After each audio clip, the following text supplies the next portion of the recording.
Bien, por favor, por reverencia a la hermosa palabra de nuestro Señor. Abramos la escritura como cada jueves. Ya tenemos varios jueves acá en nuestra iglesia enseñando, estudiando, aprendiendo la primera epístola a los Corintios, 16 capítulos que nos esperan. Hoy vamos a terminar el capítulo número 3, ignorancia convertida en sabiduría. Para esto le ruego que abra su Biblia allá en la primera epístola de los Corintios, capítulo número 3, versículo del 18 hasta el 23.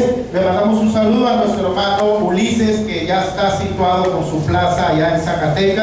Que Dios provea una iglesia en donde unirse. Ulises, que estuvo casi un año congregándose con nosotros y ahora partió a su trabajo, a su nuevo proyecto allá en Zacatecas. ¿Lo tenemos todos? Dice la palabra hermosa del Señor. Permítanme a mí leer los versículos pares. Ustedes leen los dones y en el 23 nos unimos todos. Nadie se engaña a sí mismo. Si alguno entre vosotros se cree sabio en este siglo, hágase ignorante para que llegue a ser sabio. 19. Porque la sabiduría de este mundo es insensatez para con Dios, pues escrito está entre los sabios de la astucia. Y otra vez, el Señor conoce los pensamientos de los sabios, que son vanos. Así que todo se gloríe en los hombres, porque todo es vuestro. Sea Pablo, sea Apolo, sea Cefas, sea el mundo, sea la vida, sea la muerte, sea lo presente, sea lo porvenir, todo es vuestro. Todos juntos. Y vosotros de Cristo y Cristo de Dios. Oremos, Señor, gracias. Gracias, Señor, por esta hermosa nueva oportunidad de venir aquí a tu templo, de venir, Señor, como Iglesia Bautista a Jerusalén, a poder aprender más de tu palabra. Permite, Señor, que día a día podamos crecer en el conocimiento tuyo y que la sabiduría que obtengamos no sea humana, ya que es vana. Que siempre tengamos presente el acrecentar nuestra sabiduría espiritual que viene solamente de ti. En Cristo Jesús. Amén. Puede ponerse cómodo, mi hermano. Yo no sé cuántos de ustedes, yo creo que todos, han escuchado la palabra resetear, David, o la palabra reiniciar. Eso es en el tema de la tecnología, y usted lo puede ver en las computadoras, en los celulares, inclusive ya en las computadoras que traen algunos vehículos de reciente modelo. Esta acción, mis hermanos, se requiere cuando hay que volver a empezar. Esta acción se requiere en ciertas ocasiones que su computadora se traba, su computadora se inhibe, su computadora se congela, su computadora hace lo que le da la gana, usted lo manda a imprimir y no sale nada, usted quiere salvar y no salva nada, usted quiere abrir una ventana y no se abre, usted quiere abrir su Facebook y ya no se abre, no ve comentarios, no ve chat, y entonces ahí cuando usted decide, bueno, esa computadora loca, y decide resetearla, decide reiniciarla, decide volver a que se carguen todos los programas. Entonces, los que alguna vez hemos dado servicio de computadoras, yo llegué a tener a mi cargo 43 usuarios hasta el año pasado, que renuncié a la firma en la cual por muchos años estuve trabajando, y ahora la dejé para dedicarme un poco más de lleno a la iglesia. Y siempre que un usuario me hablaba y me decía: mira, licenciado, fíjese que mi correo no sale, mando un correo y no se sale, se queda en la bandeja, no recibo correos, quiero guardar un archivo y no sucede nada. Y yo siempre les decía: mira, te voy a decir algo que siempre te digo si ya hiciste. Y ellos solitos me decían: ah, ya sé, quiere que la resete, quiere que reinicie. Le digo: sí, porque a veces abre uno tantas ventanas, tantas aplicaciones dentro de la computadora, que pobrecita la ponemos a trabajar de más, y entonces satura la memoria, y hay que liberar la memoria, y entonces hay que tener un reinicio. Eso mismo, hermano, sucede en la vida espiritual. Pablo lo sabía, y por ello él escribió estos versículos. El apóstol Pablo conocía a su pueblo, y cómo no lo iba a conocer si él era un erudito de la palabra de nuestro Señor, y sabía y entendía que el pueblo judío él creía que se las sabía de todas.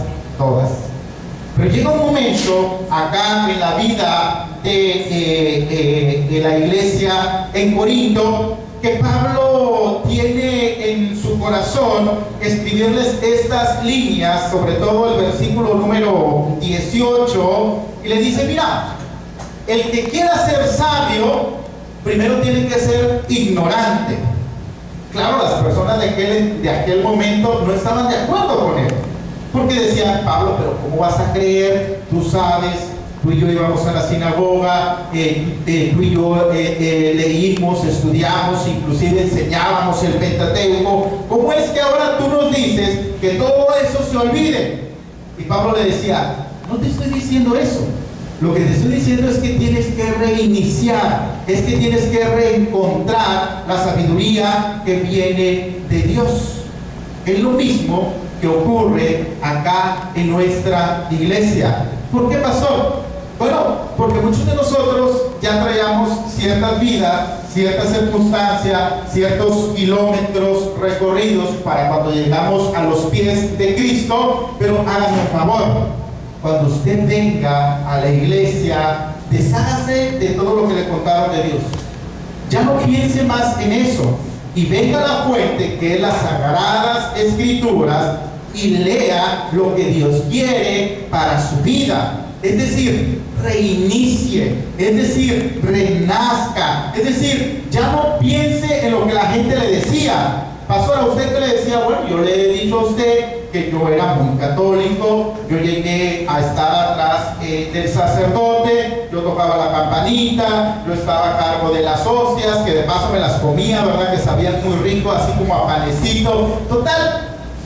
Y mi abuelita me decía: mira, ya te lavaron el cerebro, eso es aleluyas, hijo, tú y yo siempre hemos sido católicos. Tu mamá, porque se empezó a juntar con tu tía Virginia, me decía a mí, ¿verdad? Pero yo entendía que todo lo que habían puesto en mi cabeza, espiritualmente hablando, tenía que volver a reiniciar, tenía que volver a los inicios de la palabra del Señor, a serme ignorante y solamente saber lo que Dios quería que yo supiera. Mire, hermano, abra su Biblia y en 1 Corintios, capítulo número 3, versículo número 18, y vea cómo Pablo es tan directo al hablarnos a nosotros. ¿Lo tenemos? Amén. Nadie se engañe a sí mismo.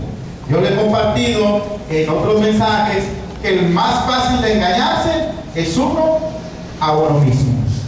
Uno se ve en el espejo y le dicen a las personas: estás bien gordo, y uno se ve y dice: no, si no estoy tan gordo, lo que pasa es que es la ropa, ¿verdad? Uno se empieza a ver aquí las arruguitas y uno se engaña a sí mismo: no, si estoy bien joven, y se empieza a vestir como si fuera un muchacho, ¿verdad? Ya no, como que ya no va esa ropa que usted trae. Y Pablo lo sabía también y dice: mire, no se engañen a ustedes mismos. Si Jesucristo vino a morir por ustedes, si el Hijo mismo de Dios vino a morir en la cruz del Calvario, es porque no estábamos haciendo las cosas bien. Si Él hubiera visto que la gente estaba siendo salva, que la gente entendía, que la gente cambiaba, que la gente se arrepentía del pecado, que la gente era una gente que creía solamente en lo que Dios nos decía a cada uno de nosotros, Él no hubiera venido a morir por nuestros pecados. Entonces, no nos engañemos, estábamos haciendo las cosas mal. Y luego continúa y dice: si alguno entre vosotros se cree muy sabio, les pido un favor, porque yo ya lo hice. Hágase ignorante para que llegue a ser, ¿qué dice? Sabio. Pero alguien que se ponga en la puerta, algún hombre, por favor. Pero sabio en las cosas de nuestro Dios. Hermano, ¿se imagina el apóstol Pablo cuando Jesucristo mismo le habla a él y le dice: mira, Pablo, necesito que te entregues a la iglesia? Ya veo a Pablo diciéndole: espérame, Señor, si yo he crecido en todas las cosas de Dios, yo he tenido a los mejores maestros, yo no falto a ningún culto, yo te puedo decir de memoria los principales versículos que la Biblia contiene. Y el Señor le dijo, no es suficiente, Pablo. Si tú quieres adquirir sabiduría espiritual, tienes que hacerte ignorante. Y lo mandó 3 años a entrenarse, y lo mandó 3 años a cambiarse ese chip y a resetear espiritualmente todo a lo que hasta ese momento él creía que sabía. Hermano, Dios no puede trabajar en un corazón que cree saberlo todo. Dios está buscando esos espacios vacíos de nuestro corazón y de nuestra vida para llenarlos. Aquellas personas que dicen, no, es que yo tengo tantos años en el Evangelio, entonces yo ya sé todo lo que tengo que saber, yo ya he aprendido todo lo que he tenido que aprender. Hermano, hasta ahí llegó su sabiduría. Porque dice la palabra de Dios que el que quiera ser sabio se tiene que hacer ¿qué? Ignorante. Y entonces esa ignorancia el Señor la va a convertir en sabiduría espiritual. Buscando una definición de lo que es la sabiduría, encontré muchas. Me gustó esta, que es de un diccionario Larousse. Dicen que la sabiduría, hermano David, es una habilidad que se desarrolla con la aplicación de la inteligencia, obteniendo conclusiones que nos dan un mayor entendimiento de la verdad. Todo esto es pura inteligencia humana. Todo esto son habilidades humanas. Hay 2 tipos de sabiduría: la humana, ahora sí, David, y la que viene de Dios. Pero déjeme compartirle algo, no siempre fue así. Cuando el Señor creó este mundo, cuando el Señor pensó en que el hombre fuera el que estuviera al frente de todo lo que Él creó, solamente existía la sabiduría espiritual. Pastor, pero ¿cómo me dice eso? De verdad, no existía la sabiduría humana. Dios había tomado todas y cada una de las decisiones que en algún momento el hombre tuvo o tiene ya ahorita la capacidad de hacerlo. Cuando Él creó los animales, no estaba Adán y Eva. Cuando Él creó el sol, la tierra, el agua, todo lo verde, no estaba ni Adán ni Eva. Él tomó cada una de las decisiones para formar todo lo que existió en el huerto del Edén. Y después Él creó al hombre y vio que le hacía falta una compañía y le creó una ayuda idónea. Pero hasta ese momento todas las decisiones las había tomado solamente Él. Entonces, pastor, no entiendo muy bien. Adán y Eva no tenían sabiduría solamente espiritual, no humana. Entonces, ¿cómo fue que entró la sabiduría humana acá? Bueno, en Génesis capítulo 3, versículo número 6.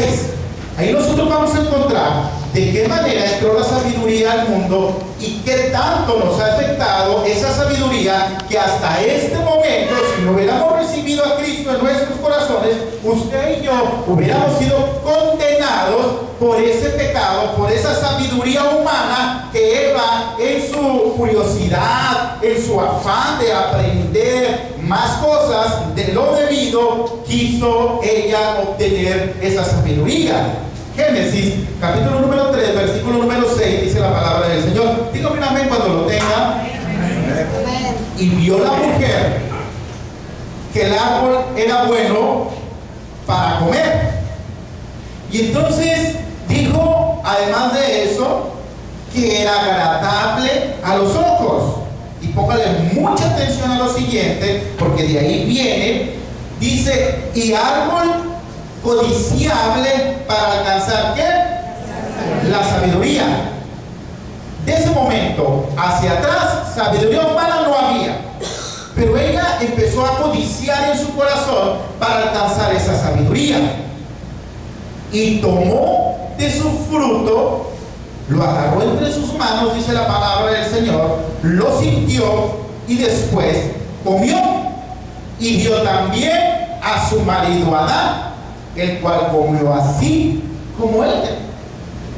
Me llama mucho la atención, hermanos, lo que nos dice este texto, porque dice que era codiciable para adquirir ¿qué? Pero ¿qué tipo de sabiduría?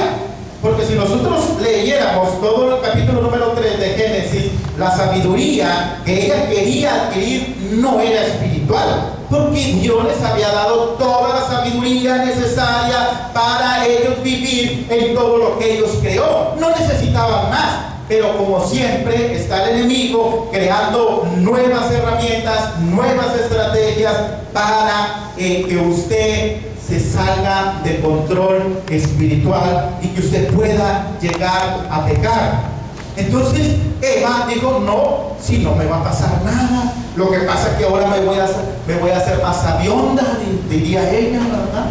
¿Y qué fue lo que pasó? Bueno, ese efecto mental que Eva experimentó al comer la fruta le atrajo un conocimiento escondido. Pero ¿qué fue lo que despertó ese conocimiento o esa tentación que ella finalmente alcanzó? Dicen que era codiciable. ¿Qué es la codicia, hermano David? Bueno, miren nada más. La codicia es el deseo, que dice, ansioso y excesivo de tener algo sin importar las consecuencias. Es decir, cuando el diablo viene y le dice: mira, lo que pasa es que Dios sabe que si tú cumples ahí, pues ahora sí que tú vas a saber todo lo que Él sabe. Entonces, ¿por qué Eva tuvo un diálogo con el diablo, con Satanás, y le dice: entonces no me va a pasar nada? No te va a pasar nada.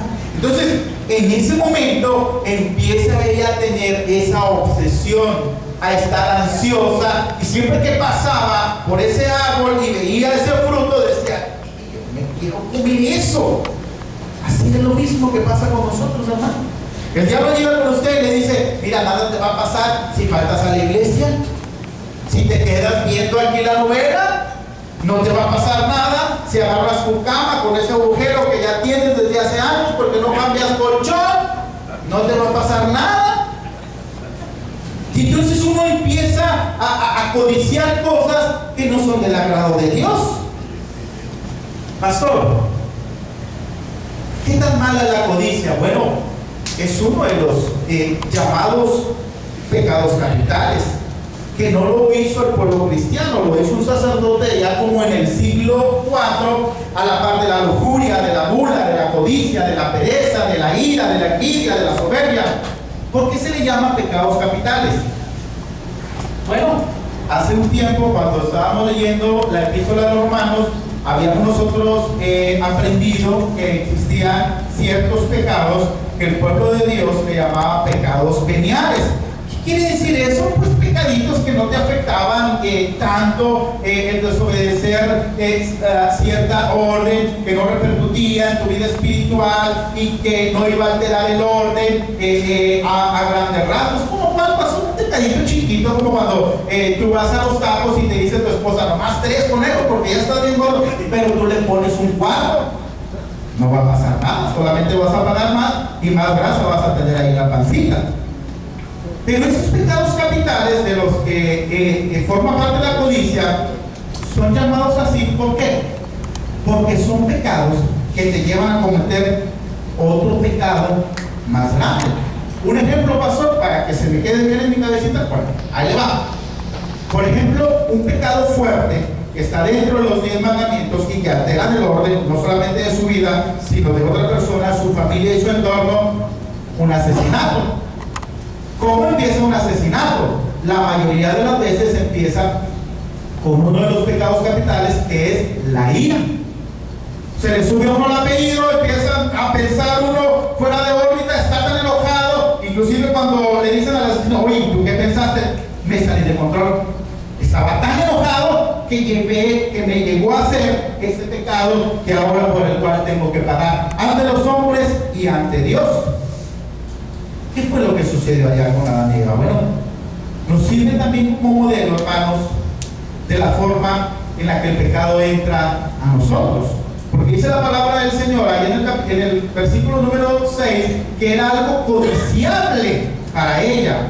Ella empezó a querer experimentar algo nuevo. Es como eso también a veces sucede dentro de los estudiantes.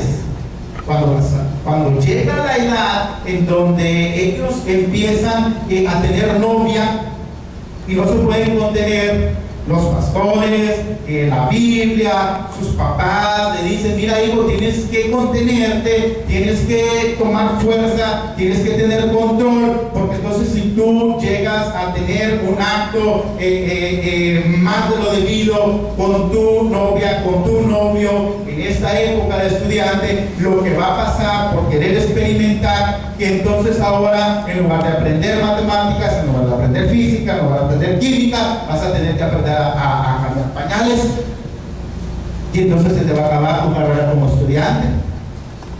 Esto empieza también en los jovencitos cuando quieren empezar a probar algo nuevo. Sus compañeros les dicen: mira, no te va a pasar nada, mira, si todos estamos en la onda de la droga, de la marihuana, de la bebida, de la cerveza, no te va a pasar nada, anda, ven, experimenta. Y entonces uno se mete a probar, y es cuando comete los mismos errores que Adán y Eva cometieron. Pero, ¿qué es esta sabiduría? Bueno, ya lo he tratado de explicar con mis palabras. Ahora vamos a Santiago, capítulo número 3, y vamos a ver cómo la Biblia relata la magnitud de la sabiduría humana. Hermano, si nosotros hemos visto tantas cosas malas por personas que quieren acrecentar esa sabiduría humana sin importar lo que le suceda a las demás personas. Usted ve, por ejemplo, ahora, si usted tiene el canal de National Geographic en el cable, en el dish, en cualquier sistema de cable, están pasando una serie que se llama El Apocalipsis, todo lo que sucedió en la Segunda Guerra Mundial. En aras, el Hitler, ese loco, por aprender más, por tener más sabiduría, según esto de la medicina, agarraba a los judíos, hermanos, y los quemaba para probar las medicinas que ellos estaban sacando. Los ponía a cierto tiempo sin comer, sin agua, para ver cuánto tiempo iban a durar sus soldados en batalla. Cosas, hermanos. Quien es sabio y entendido entre vosotros, muestre por la buena conducta sus obras en sabia mansedumbre. Pero si tenéis celos, amargos y contención en vuestro corazón, no os jactáis ni mentráis contra la verdad. Porque esta sabiduría, que dice, no es la que desciende de lo alto, sino es terrenal. ¿Qué más dice? Es animal, es diabólica. Por eso muchas de las veces usted ve los reporteros ahora con lo que sucedió allá en Guerrero, que dicen: no asesinaron a todos esos 43 estudiantes, ni el crimen organizado, ni la policía. Yo vi una expresión de Joaquín López Dóriga, que él decía: son animales. Y la verdad, eso es lo que son. ¿Por qué? En aras de permanecer el gobierno, en aras del presidente de encontrar el siguiente año de elecciones para el Estado, ¿qué dicen? Se vuelven unos animales y razonan de acuerdo a su sabiduría. Pero recuerde, toda sabiduría humana lo que trae solamente es desgracia, porque se desvían del camino del Señor. Es diabólica, porque donde hay celos y contención, ahí hay, que dice, perturbación y toda obra perversa. Pero la sabiduría que es de lo alto, aquí viene lo hermoso, es primeramente pura, después pacífica, amable, benigna, llena de misericordia y de buenos frutos. Qué lindo esto, sin incertidumbre y sin, ¿qué más? Ni hipocresía. La sabiduría de Dios, hermanos, la que habla el apóstol Pablo, es aquella en la cual nosotros vamos a recibir grandes bendiciones si la aplicamos, si la ponemos en la práctica en nuestras vidas. Déjenme contarle un pequeño cuento. Dice que en los años 20, cuando los misioneros, hermanos, empezaron a entrar a África, existió un misionero muy entregado a la obra de Dios. Entonces, él se había caracterizado, él se había dado a conocer por dos cosas en sobremanera. Número uno, amaba a Dios por sobre todas las cosas. Y número dos, tenía una gran sabiduría. Entonces, en cierta ocasión, este misionero fue acusado injustamente de un asesinato. Claro, él no tuvo nada que ver con esto, pero estaba en una situación difícil. Entonces, el juez encargado de dictar la sentencia, él estaba muy enemistado con el acusado. ¿Por qué, pastor? Bueno, porque él en diferentes ocasiones había hecho ver que este juez no imponía la ley de acuerdo a la sabiduría de Dios, sino que a veces era expuesta de una manera incorrecta. Entonces el juez dijo, bueno, aquí es donde yo me voy a cobrar. Pero él pensó y dijo, bueno, no puedo ser tan obvio, porque ya de por sí él tiene cierta creencia y pues si soy medio malito a la hora de imponer justicia, ¿verdad? Dijo, bueno, voy a tratar de sacar ventaja de este momento. Y dijo, bueno, mira, para que veas la forma tan imparcial de que yo soy para imponer justicia, voy a hacer 2 hojas. Y luego, sí, 2 hojas. Y entonces, en una voy a poner culpable, en otra voy a poner inocente, y tú vas a agarrar una hoja. Y entonces, vamos a ver qué pasa. Yo no sé qué hubiera pensado usted. Yo no sé cómo usted o yo en ese momento hubiéramos elegido cuál hoja. Pero ese misionero dice que sorprendió a todos lo que él hizo. Llegó, agarró la hoja e inmediatamente que agarró ese pedazo de hoja, la hizo bolita y se la comió. Entonces dijo él, ya lo que yo agarré, ya me lo comí. Para poder saber lo que existía en la hoja que yo agarré, hay que ver la otra hoja, para entonces razonar de la manera que usted quiere razonar. Claro, el juez dijo, bueno, pues está bien. Y agarra la hoja y las pone y decía, culpable. Entonces todas las demás personas empezaban a decir, pues él es inocente, hay que soltarlo. ¿Qué fue lo que pasó? En casos especiales, al final de todo, la sabiduría de Dios es más grande que la sabiduría humana. La gente se burla de usted, la gente se burla de nosotros. A mí me han criticado hasta donde no. Porque cuando yo empecé a hacer la célula de oración Dulce Refugio en el 2012, por tantos años que había estado trabajando en la firma y me ofrecieron una gerencia que yo había siempre estado tocando la puerta y me la dan y digo, ya no. Pero sabe una cosa, al final del día, la sabiduría de Dios es más grande que cualquier tipo de sabiduría humana. Tenemos que esperar. Tenemos que hacernos ignorantes para poder ser llenos de la sabiduría de nuestro Señor. Pastor, ¿pero dónde encuentro la sabiduría? Muy fácil. Job. Por favor, vayamos a Job. Job 12:13. ¿Dónde podemos encontrar nosotros la sabiduría? Bueno, vamos a ver nuevamente la palabra del Señor que nos saca de esa duda. Dice su palabra, Job, capítulo número 12, versículo número 13, con Dios está ¿qué? La sabiduría y el poder.